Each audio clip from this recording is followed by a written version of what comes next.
Hello, Tessa. Hi, Tom. How are you this Christmas morning? I am doing well, enjoying the beautiful, cool air and the warm sun. It is gorgeous out here. It is. We're going to multitask. We're going to feed our horses while we're talking, aren't We're we? going to feed and talk, yes. Yeah, we had a nice seminar. What date was that? That was Must have been a week ago. a week ago. Yep. And a good turnout. Wonderful questions are always asked. The questions that are asked always Spark spark new thoughts new and thoughts ideas and conversations and sometimes cause us to rethink and reframe some of the ideas that we've already workshopped, which is fun. Yeah. So let's talk about the seminar a little bit. And Bella was a focus, but there was a funny incident at the very beginning. There Want to was. talk about that a little? There's Sadie's shenanigans. So Sadie is just full of personality and very busy. And she was over in the area where we were doing the seminar because Sadie's roommate is Fancy, and we were showcasing Fancy in the seminar. We didn't use Sadie this time around, but she was there nonetheless. And we had put in a wooden step kind of platform in the center of the arena because we were going to use it to have Fancy step on it. And well, we were going to do it for Sadie too. We That was going to were. be part of the Liberty thing. Was I said I think I'll be able to at Liberty get her to step up on that. yes. Which was a funny topic of its own. Yes, because Sadie likes to climb on things, so we didn't even have to ask her. We just set We weren't it even in there. in there with her. We just put the thing in and stepped out, and she Climbed right up on it. But the funniest part was when you had your back to Sadie and Fancy, and you were talking to the audience, and Sadie, unbeknownst to you, was over there climbing on the wooden step, and you referenced her, said something about Sadie, and turned and pointed. and pointed to her, at which point she was already up on the step. And the moment you did this, and we actually have this on video, she raised her leg and waved to the crowd and looked right at them, and the crowd waved back. And laughed. And it laughed. was hilarious. And it could not have been And I was talking. planned any better, and it was not planned at all, but she is just such a ham. It was adorable. She's So that great. was Sadie. That was a nice little way to start the seminar, and we talked a lot about control and connection. And connection. So we started working with Bella in the seminar, and she has a kind of a go-to, a predictable response when anybody approaches her. Mm-hmm. You want to talk about that a little bit? Yeah, so she, if given the opportunity, she'll move away, Mm-hmm. but she doesn't scramble to get away. She just prefers to be away. And if it's clear to her that you are intent on catching her, she'll usually find a place against the fence and stop her feet and wait, because that's what she knows she's supposed to do. And she will tolerate a person approaching her if you approach at the shoulder, but she How does she position herself? well, she makes it very clear with her body language that she is tolerating our presence but not accepting it, because she is guarded, she blocks, and she takes her head and she pulls her head away. Yes. And she will pull her head away to the point of actually putting it over the fence Yeah. to look away from whoever is approaching her. So it's an avoidance behavior, but she doesn't run away because she's had some training. I mean, she will run away, but she generally will stand Yeah. and let you halter her. But she's not engaged. She is. I feel like she is intentionally disassociating. Yeah, and I feel like that has just been a reinforced behavior. Mm-hmm. So the energy she's uncomfortable with the approach, she does that thing. In the past, the energy that was making her uncomfortable went away. Yeah. So someone probably just stopped at that point. So all I did is I would approach, and she would start going into that maneuver. I didn't go further into that and make her more uncomfortable. I just held it. Right. Held position, and if she didn't search anywhere, I would add a little energy just by making a smooching sound. Mm-hmm. And that was enough to get her to show how she felt. And if she would go away, I would go into reformed round penning. Yep. If she looked to me, then I gave her this very thing that she desired. And we talked about this in the last podcast. So what did you see, Bella? Did you see a change in her? What was happening? Yes. Well, through your repetition, you started to encourage her to connect. So it was more about her connecting to you than the position of her feet or what her body was doing. You were looking for her to turn an ear, turn an eye, turn her head towards you. And the moment she did that, you would reward her. And inside By giving her what she wanted. Yeah, by giving her what she wanted. And inside of about, I don't know, 2 minutes? A minute maybe? Yeah. She started to connect with you more. And she actually physically started coming towards me. Yep. So the thing that she was avoiding was, with my approach, she started approaching me. Mm-hmm. And it just is it's a 180-degree turn in behavior. Mm-hmm. And I would say that was more a product of not reinforcing the wrong thing. Right. That's it. Yep. Not reinforcing the wrong thing. Yep. And knowing made a big difference. Yeah, and knowing enough to reward connection. I think it's a combination of Yeah, well, both in of the them. connection part, really just the noticing and valuing part of it. Right. Because I'm not even asking her to do anything at that point. Right. So it's just those two components of connection, the noticing and valuing. Yep. Then we moved on to Fancy. Mm-hmm. In Fancy, we were working on two things, the process to the laydown and the process to the first ride. Mm-hmm. How did that go? It went well. Fancy is such a sweet little horse. She's doing great with the lay down and starting to get a really beautiful tripod, and she's softening down and thinking down. In the last seminar, she had developed the formation of the tripod. And so now she's holding in getting to that tripod much faster. And then I added energy to see what that would do. And oftentimes when a horse is insecure or uncomfortable, you add energy in that stage of the lay down and they will pull out of it. Yeah. It'll get worse. Their head will come up, their feet will move, whatever. But when I raised energy, what happened? She thought down. She thought more down. Yep. And Which is a good sign, right? It's just a beautiful sign. And then all she did, you could see she thought down. How did you know she thought down? Like, what did you see physically happen when she thought down? She softened and her back started to round and her knees started to buckle a little bit, and she started just to almost lower herself to the ground. She didn't. Yeah. But she gave the first indications that she was considering that. Yeah. And if you watch the little video clip, you can see her body sink down just a little bit. Mm-hmm. And that's where I reinforced her, was at that point. That's where I stopped asking for more and I praised her. Mm-hmm. Because I knew that was an indication where her mind was. Yeah.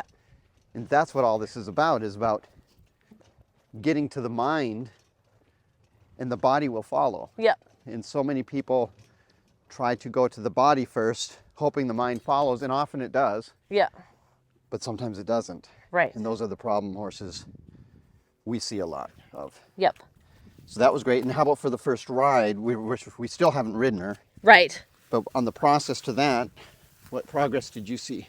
I saw that, well, you climbed up on her back and laid on her back, which is the first time that And had she happened. wasn't very concerned, was she? No, she was not. But we weren't just looking for her to not respond. Once again, even in that process, we're looking for connection. Yep. So what evidence was there of any connection when I'm getting on her back to lay on it? Well, you're asking her questions. Like what? You're asking if she can give her head Laterally? laterally. Yep. And I feel for the quality of that, and if it has deteriorated compared to when I wasn't on her back, then that's an indication that we're not quite as connected as we were before. Yep. So it's not good enough to just see if you get a non-response as you're climbing on the back. Yeah, you want a response You to want a, a response question. if you need to intervene. Yeah, Yep. how is she going to respond? Is it going to be predictable and good quality? Yep. So let's introduce a topic that we're going to planet on talking about at our next seminar. We are. And if it's not the next one, it'll be another one, but there's a good chance we'll do this for the next one. And it's a topic very useful for everyone, but specifically people who have lost their confidence with a bad experience. Yep. So it's about risk and consequence. Indeed. And what is the problem that we often see with people who have lost confidence, and how they're viewing risk and consequence? So, and I'm certainly well, I don't want to say guilty of this, but I do this. I think it is common, especially where fear, extreme fear and phobia is involved, for people to conflate or confuse the risk of something with the consequence of something. For sure. And when I say that, I mean to conflate the severity of the risk with the severity of the consequence. And oftentimes, if the result of something, if the consequence of something is potentially severe or significant, people will have a tendency to assume that the risk is as well. Yeah. Where in reality, the risk may in fact be quite low, but the consequence is severe. Yeah, and where does their focus go to in those scenarios? The focus goes to the consequence when Consequence, the focus all the should time. be on the risk, because Yeah. that is where we have the opportunity to intervene. Yeah, and if you think about it, when you focus on the consequence, it actually increases your risk. Right. Where, I mean, you have to think about just come up with an example. Like, I was walking next to a pool, and dressed not to swim, dressed to, jeans and shirt and phone in my pocket, and walking along the edge of the pool, looking down, and I'm like, it wouldn't be that bad if I fell in. I know how to swim. My phone would be damaged. The consequence of falling in was pretty low. But the risk was also low because it was during the day. I could see my feet. There weren't objects that I had to step around. I'm just walking along the edge of the pool looking in. The risk is low. Consequence is low. Now I thought, what if that was 1,000 feet deep? No water. Right. And I'm at this edge. Yep. All of a sudden, I'm thinking about the consequence of falling. And the consequence is awful, and that is something to fear. Like, you should be afraid of what would happen if you fell. But the only reason the risk would change in that scenario is if I'm so focused on the consequence that it's now making me fearful and shaky and clumsy and not paying attention to what I need to pay attention to. But I know how to walk around that. I just did. Yep. The fact that it's 1,000 feet deep now shouldn't change, but it does. Right. Because that's what gets in our head. Yep. And I feel like that's maybe the difference between somebody or a lot of people who fly Yeah. on a regular basis. Now, the consequence of a plane crash is just as severe to the people who are not afraid to fly as to the people who have a fear of flying. Yeah. But the difference is the people who do not have a phobia of flying are aware that the risk of crashing is quite low and choose to focus on the low risk instead of the high consequence. Yeah. The people who have a phobia of flying get so preoccupied with the severity of the consequence that they ignore the fact that the risk is actually lower than getting in their vehicle and driving to work. Yep. And I think, don't quote me on that, but last time I checked, I think flying was still safer than driving. It is. But that happens a lot, and our brains lie to us. But imagine if Those of us who have a tendency to have phobias. For sure. I mean, a phobia is an irrational fear, and in part of that irrationality is the focusing on the consequence when when the risk is not high. Right. And think of all the areas in your life where the consequence of something would be devastating, but the risk is extremely low. Think about the people who are in charge of those things, whether it's flying or whatever. If their focus was entirely on mitigating the consequence of it and nothing to do with the risk of it. Mm-hmm. Like, I know this plane hasn't been maintained and it's falling apart, so let's deal with what we're going to do to try to minimize the consequence of a crash. Yeah. That's probably not as beneficial as it would be to focus and put your attention on all the things you can do to Minimize minimize the the risk. risk Yep. of the thing crashing. Yep. But that's what we do, what we see and what we naturally do, I think, as humans when we're dealing with horses. We're like, what can I do to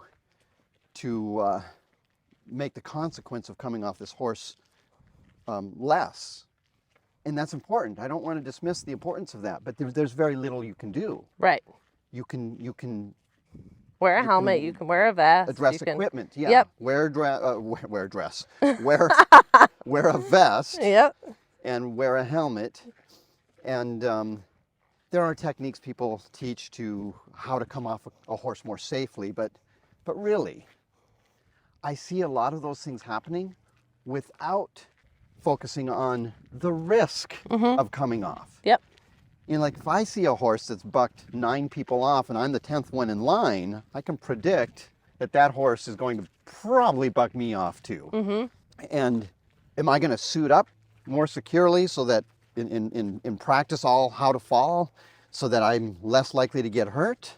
Or am I going to say that horse needs some training, let's reduce the risk of coming off. Let's reduce the risk of this horse even going into a buck. Yep. That's what the focus should be on. And that's our opportunity for intervention is in risk. Yeah, it's not so much in consequence. It's not to ignore consequence. But if you focus solely on consequence, I think the irrationality present in a phobia, that's what's happening, is it's focusing on the consequence in an irrational way, irrational way.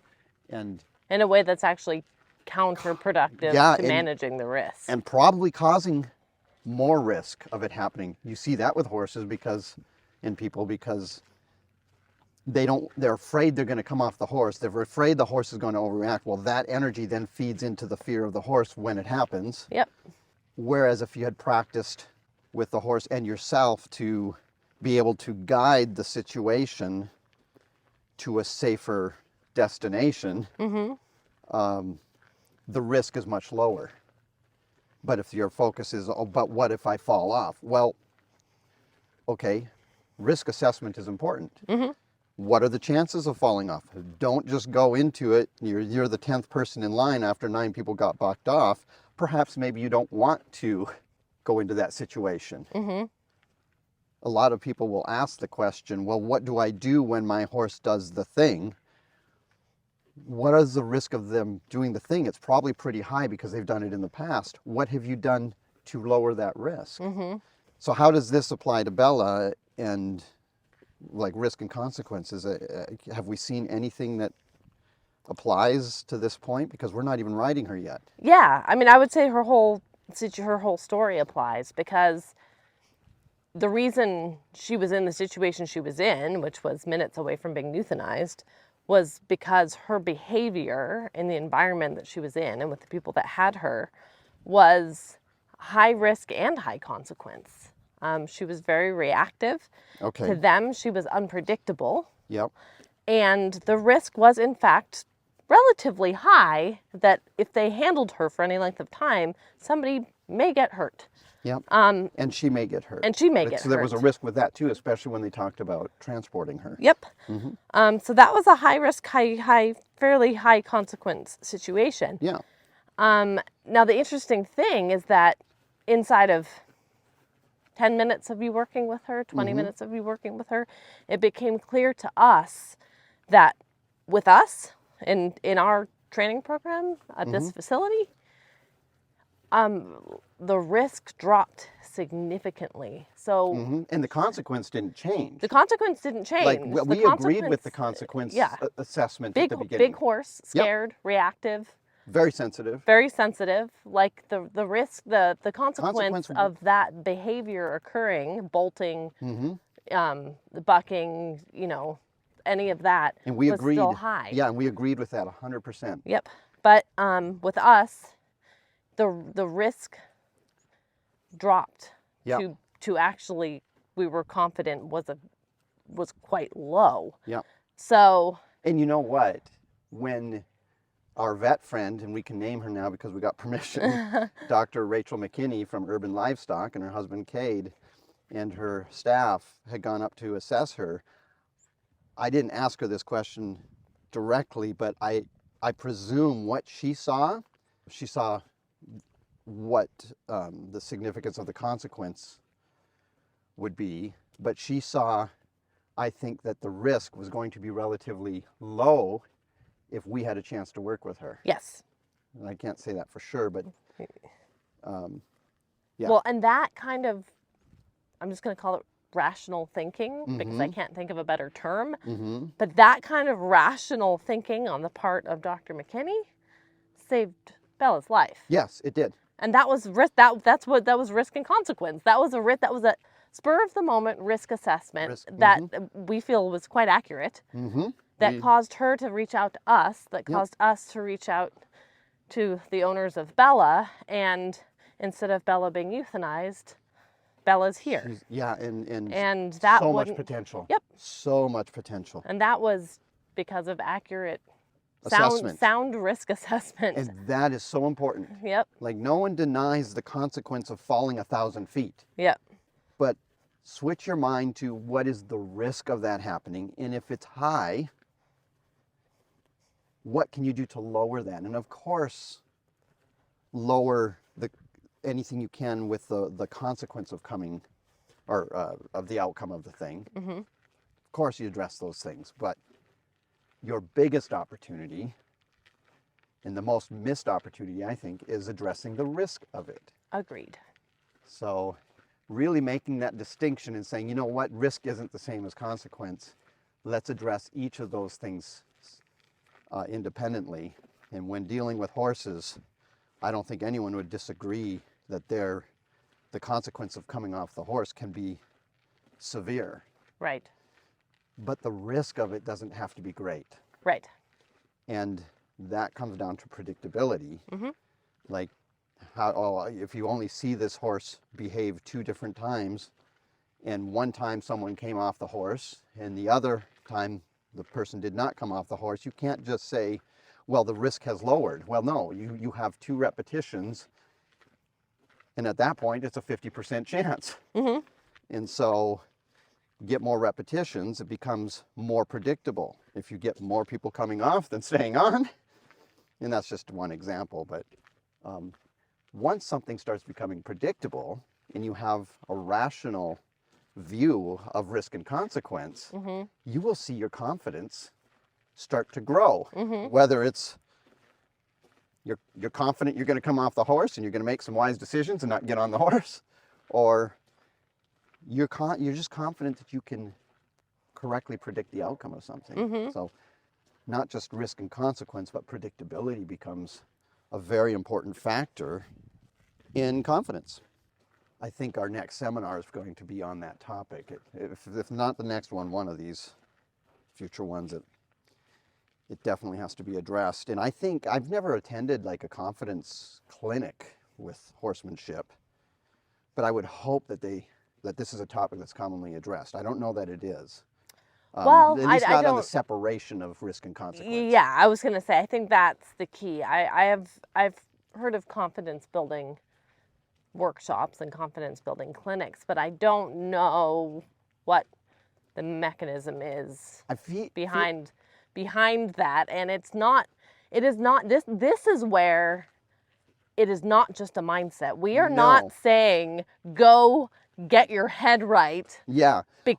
Decide to be confident and come back to this situation right. with a renewed sense of invincibility. We're Right. not saying that at all. That's We're wonderfully not said. encouraging people to go grab their cape, throw caution to the wind, and, ride off into the sunset on the horse that's put 3 people in the hospital. That's perfectly said. That's not what we're trying to do. We're talking about effort. We're talking about logic. We're talking about behavior Yeah, we're not assessment. talking We're talking about intervention. We're not talking about blind faith and gambling. No. We're talking about things that you do actively to reduce the risk, The risk. of a And to situation. be able to correctly predict the outcome. Yes. It should be all predictable. Yep.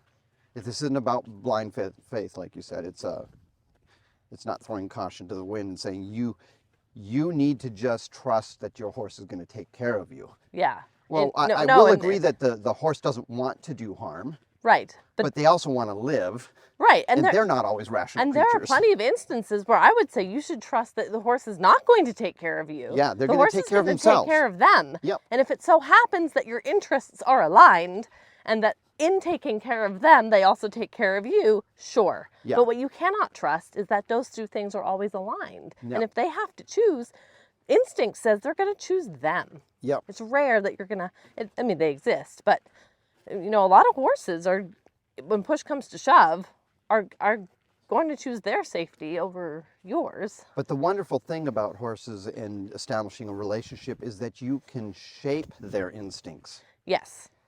You can't just look for a non-response to something.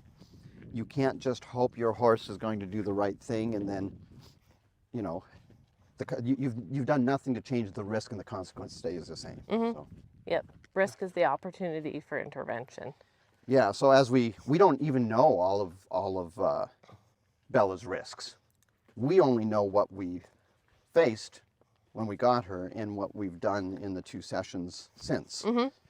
And there may be other risks that come along. We don't know why she had to be rescued in the first place. Right. Why the previous owner had rescued her, as what I understand. Yeah. And if maybe there's other associations this horse has that make it high risk and high consequence. We'll face those in a very systematic way to uncover things. So we've been talking about risk and consequence as it pertains to equine activities. And because horses are horses and unpredictable animals for the most part, the consequence is pretty much always high when we're dealing with a horse or equine activities. I think it's one of the most dangerous sports, if not the most dangerous sport that there is. So in that context, risk can be managed, but consequence is always high. Yeah. I would like to talk about the inverse of that and how that can be an interesting and equally potentially problematic dynamic. And that is where the consequence in the moment appears to be quite low. So it encourages people to engage in behaviors that appear to be fairly innocuous in the moment, but over time are actually quite risky. And an example of this, I think, could be eating habits. It could also be smoking. We're in the moment, like on a Monday, if you want to have the Big Mac and French fries for lunch, the consequence seems relatively low. Oh, in the moment, yeah. Maybe you'll get a little bit of indigestion, but it tastes good and it's fast and easy and relatively cheap. So that's what you do. And actually very rewarding in the moment. Very rewarding in the moment. And it appears to be relatively low consequence. Yeah. But over time, you start doing that 4 days a week. You're building a habit. Yep. And you start doing that 4 weeks a month, and you start doing that 12 months a year, especially if you're in your 40s like I am. Yeah. Now we have a problem. Now an activity that seemed to be relatively low consequence has turned into something that's very high risk to our health. And I can't think of more examples of that in this moment, but that just kind of struck me as it's not always the high consequence activities Right. that are important to pay attention to, because Right. sometimes the low consequence activities can lead us to make poor choices also. So And leads to a higher consequence in the long run. Like it's Yep. it's always high consequence coming off a horse. right. There's a lot that can happen just just even trying to dismount intentionally, but you do it in a clumsy way, things can happen. But you're absolutely right. What a fascinating idea that the lower consequence, we tend to engage in riskier behaviors or accept a higher risk of something when it has lower consequence because what does it matter? Right. But you are building habits. Yep. And even with the horses, you're building habits in the horses. So if you're ignoring these small consequence behaviors, multiply that into a larger scenario where there's more energy, or it's now ingrained in them because you've been doing it.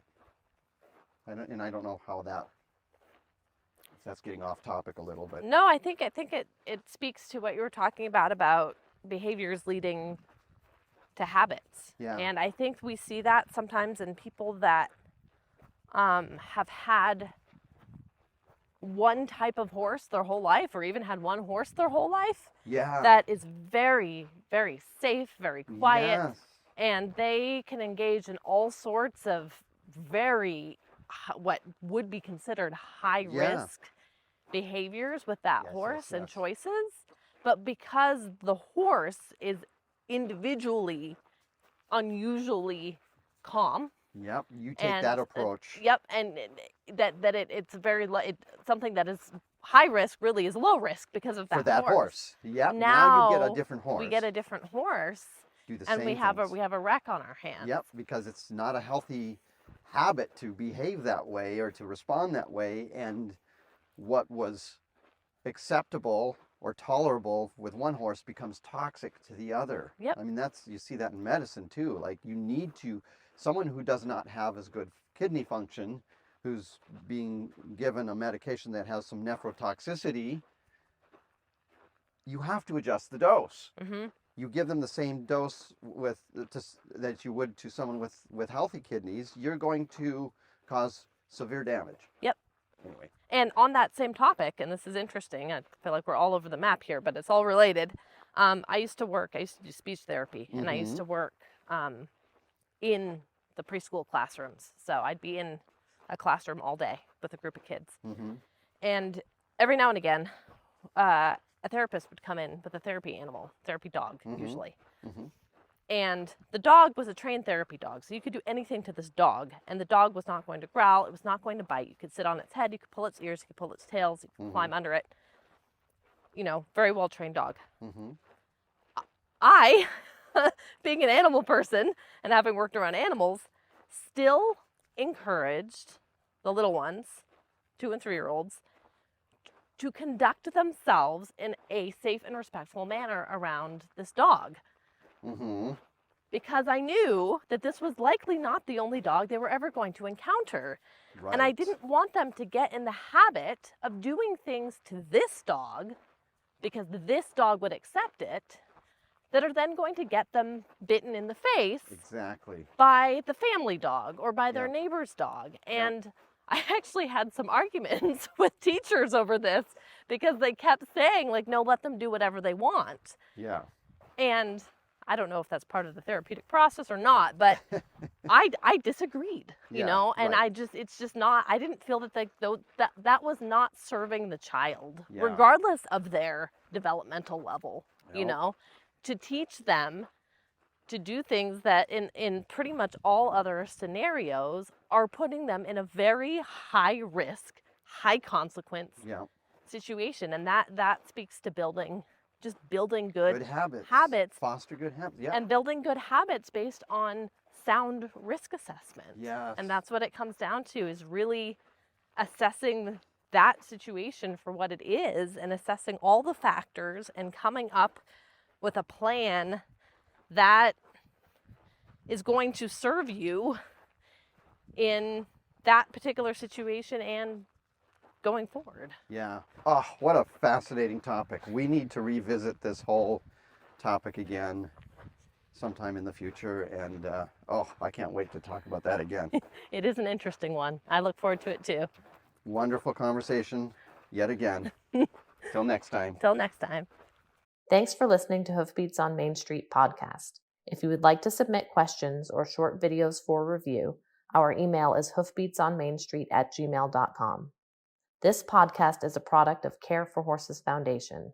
You can find Care for Horses Foundation on Facebook and at careforhorsesfoundation.org.